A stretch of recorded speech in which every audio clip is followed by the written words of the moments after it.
Hello friends, welcome back to our channel Padhle with sure. तो आज की इस वीडियो में हम लोग पढ़ेंगे class 6 NCERT science chapter 4 getting to know plants. तो इसके पहले वाले वीडियो में हम लोगों ने स्टम्प्स के पहले वाले सारे टॉपिक्स कंप्लीट कर लिए थे। आज की वीडियो में हम लोग को स्टम्प कंप्लीट करना है, तो चलिए शुरू करते हैं। Observe closely the stems of different plants around you. Note down different structures, parts borne by the stem. Compare you observations with that of your friends. What do you find? Stems bear leaves, branches, birds, flowers and fruits. यानी कि आप लोगों को जो stems होती है different plants की जो कि आपके आसपास हैं, उन्हें आपको क्लोजली ऑब्जर्व करना है और आप लोग को जो आप लोग को लिखना है कि जो इनके डिफरेंट स्ट्रक्चर्स हैं, पार्ट्स हैं, borne of by the stems, और उन्हें अपनी ऑब्जर्वेशन को कंपेयर करना अपने दोस्तों के साथ जो उन्होंने लिखा हो, जैसे कि stems bear leaves, branches, buds, flowers और फ्रूट्स। तो इधर हमारी एक एक्टिविटी है, एक्टिविटी 2, से हम लोग कंप्लीट करते हैं। We would require a glass, water, red, blue ink and a soft stem. Pour water to fill 1/3 of the glass. Add a few drops of red-blue ink to the water. Cut the base of the stem and put it in the glass as shown in figure 4.6. Observe the setup. Does the color appear in the flower? You will find that the color rises in the stem. If this is kept for a longer period, the color appears in the veins of leaves also. How do you think the color reached there? From this activity, we see that the stems help in upward movement of water.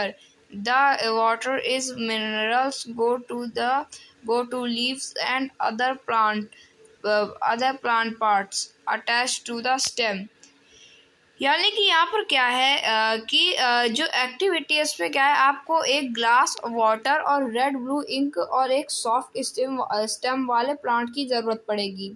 तो उसके लिए क्या करना, फिर आपको उसके बाद क्या करना होगा कि आपको उस ग्लास में 1/3 यानी कि आधे से थोड़ा सा ज़्यादा पानी उसमें भर देना है ग्लास में, और जो स्टेम है उसकी जो एक जगह से उसको काट लीजिएगा और उसके बाद आपको उस ग्लास में रख देना है। और आपको या फिर ब्लू या रेड इंक आपको चाहिए होगी, उसे आप लोग वाटर में ऐड कर दीजिएगा और प्लांट को पानी के अंदर रख दीजिएगा, यानी ग्लास में जो पानी होगा उस पर रख दीजिएगा। फिर क्या होगा कि थोड़े देर बाद थोड़े पीरियड के बाद क्या होगा कि जो कलर होगा रेड या ब्लू, जो भी आप लोगों ने इंक मिक्स करी होगी, वो चला जाएगा प्लांट्स के अंदर, यानी प्लांट में वो कलर फैल जाएगा, यानी कि जो प्लांट की जो लीव होगी वो रेड कलर की हो जाएगी या ब्लू कलर की हो जाएगी, जो भी कलर आप लोगों ने डाला। और अगर वो लॉन्गर पीरियड के लिए बचा रहा प्लांट्स, तो क्या होगा कि वो जो वीन्स होती हैं वो भी रेड या ब्लू कलर की हो जाएंगी, उनमें भी ये कलर पहुंच जाएगा। तो इस एक्टिविटी से हमें ये पता चलता है कि जो स्टेम होती है ये पानी को पूरे ऊपर तक ले जाने में मदद करती है। तो फिर ये जो टॉपिक था हमारा स्टेम, ये तो खत्म हो चुका है। अब जो हमारा नेक्स्ट टॉपिक है वो है लीफ को भी हम लोग पढ़ लेते हैं। Leaf. Observe the leaf of some plants around you and draw them in your notebook. Are all the leaves of same size shape and color? How are leaves attached to the stem? The part of leaf by which it is attached to the stem is called petiole. The broad green part of the leaf is called lamina.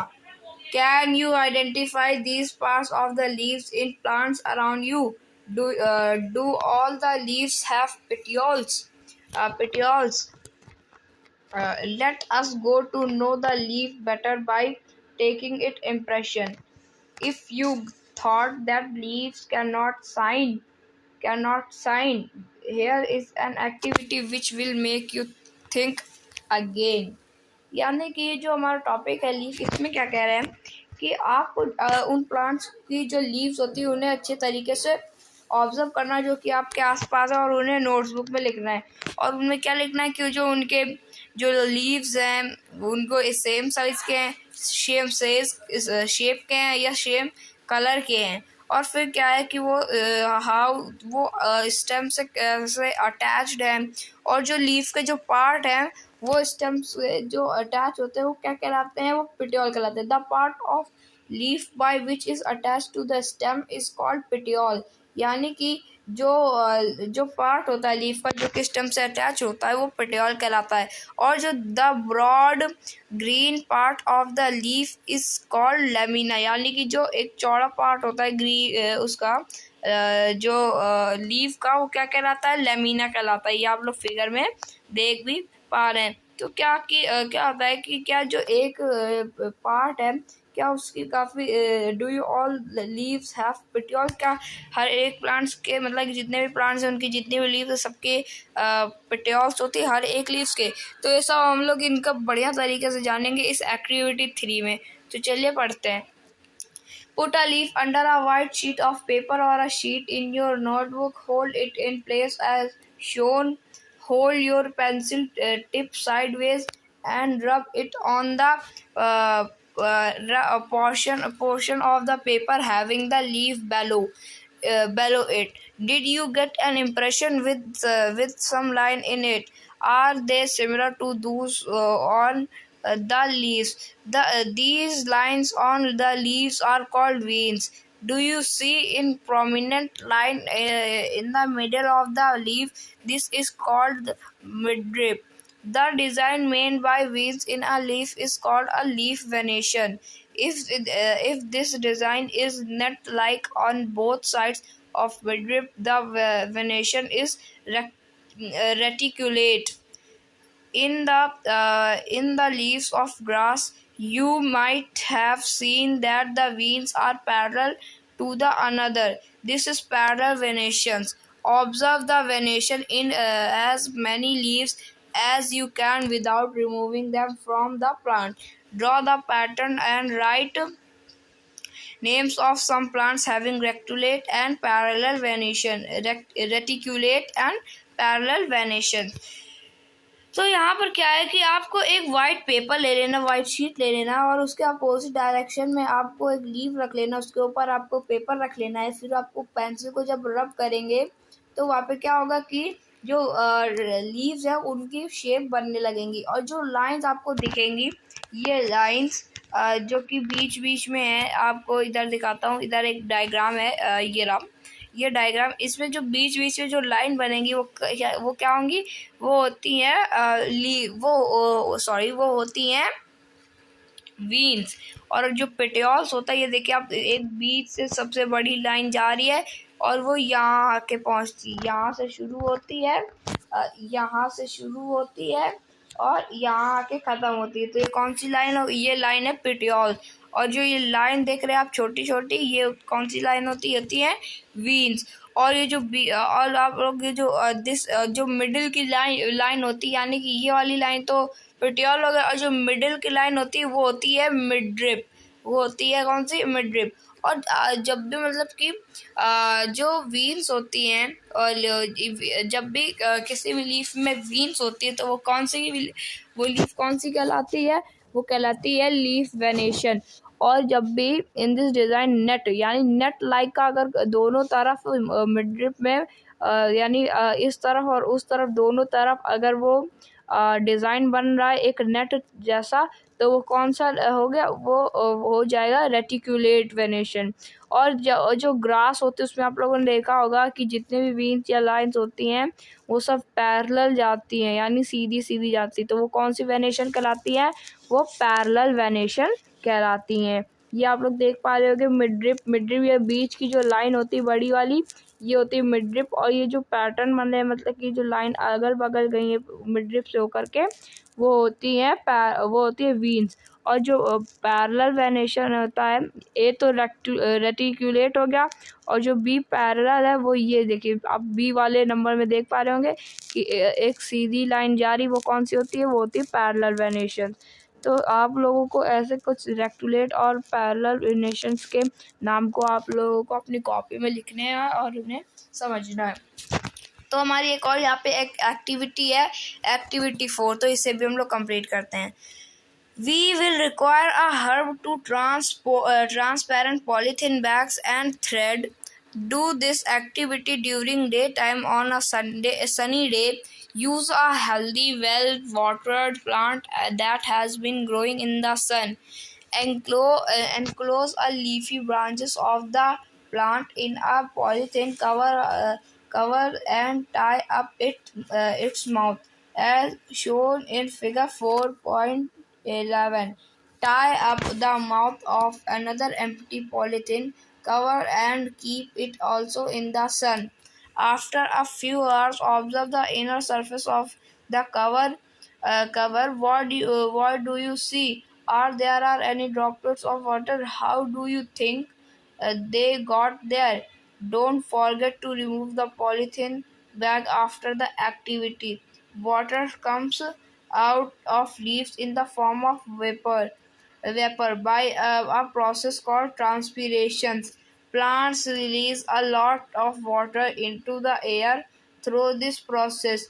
Why did we tie a cover around the leaves? Would we have seen the water evaporate if we had not tied a polythene cover? What makes the water appear on the polythene bags? In chapter 5, we notice water changing into of different forms of in some of our activities. Can you think of these and name the process that makes water drops appear on the polythene covers? Leave also have another function. Let us study this. यानी कि हम लोग को एक herb की requirement होगी, और दो ट्रांसपेरेंट पॉलीथीन बैग और थ्रेड की। उसमें क्या होगा फिर, आप लोगों को एक सनी डे यानी कि खूब धूप निकली हो उस दिन किसी ऐसे प्लांट्स को लेना है जो धूप में रहता हो, मतलब कि जो धूप में ही ग्रो करता हो, और उसके क्या करना कि आपको एक पार्ट को आपको उसको पॉलीथीन से कवर कर देना, पूरा प्लांट नहीं करना, एक पार्ट को कवर कर देना है। और फिर कुछ घंटे बाद आप लोग उधर देखेंगे तो क्या होगा कि वो जो प्लांट है वो उस प्लांट से वो उस पॉलीथीन के अंदर आपको क्या वाटर ड्रॉपलेट्स दिखेंगे, और वो वाटर ड्रॉपलेट्स क्या शो करते हैं, इसका मतलब ये होता है कि जो प्लांट्स होते हैं वो बहुत ज़्यादा जो वाटर वेपर होते हैं उन्हें जो ऑक्सीजन है उनमें हवा में छोड़ देता है, और जो इससे क्या होता है कि जो ऑक्सीजन है वो वाटर के साथ आती है। तो क्या ये ज़रूरी था कि पॉलीथीन लगा करके, और आप लोग को ये नहीं भूलना है कि जो पॉलीथीन है उसे बाद में हटाना भी है। आपको उसके एक्टिविटी ख़त्म होते ही आपको पॉलीथीन हटा भी देना, नहीं तो प्लांट ख़राब हो जाएगा। आपको ये भूलना मत कि प्लांट पॉलीथीन को हटाना ही नहीं है, उसको बाद एक्टिविटी के बाद आपको प्लांट को पॉलीथीन को हटा ही देना है। तो फिर क्या होता है कि जो वाटर वेपर होते हैं जो कि रिलीज होते हैं जो प्लांट रिलीज करते हैं वाटर ड्रॉपलेट्स को वेपर बना के, तो इस प्रोसेस ये कोई प्रोसेस भी होगा, तो इस प्रोसेस को क्या कहते हैं, इस प्रोसेस को कहते हैं ट्रांसपीरेशन एक प्रोसेस होता है जो कि प्लांट्स करते हैं, जिसमें क्या होता है कि जो वाटर वेपर है वो हवा में चला जाता है। क्या ये ज़रूरी था कि जो पॉलीथीन है इसको कवर करना चाहिए? हाँ, ये ज़रूरी था, क्योंकि जो पॉलीथीन बैग होता है उसको आप लोग इतनी टाइट से बांधेंगे तो क्या होगा कि हवा जो है वो बाहर नहीं निकल पाएगी, कवर ही रहेगी, और जिसमें जितना भी वाटर ड्रॉपलेट्स है वो सब उसी में रह जाएगा। तो ऐसे और भी फंक्शन है जो लीव्स के हैं उनके बारे में भी हम लोग पढ़ेंगे। तो ये जो एक्टिविटी 4 थी ये इसीलिए जो लीव्स के फंक्शन थे इसके बारे में बताया, और भी बहुत सारे लीव्स के फंक्शन जो कि एक्टिविटी 5 में दिए गए हैं। तो आज की इस वीडियो में इतना ही। मिलेंगे नेक्स्ट वीडियो में नेक्स्ट टॉपिक के साथ, जो कि है एक्टिविटी 5। तब तक के लिए थैंक यू वेरी मच।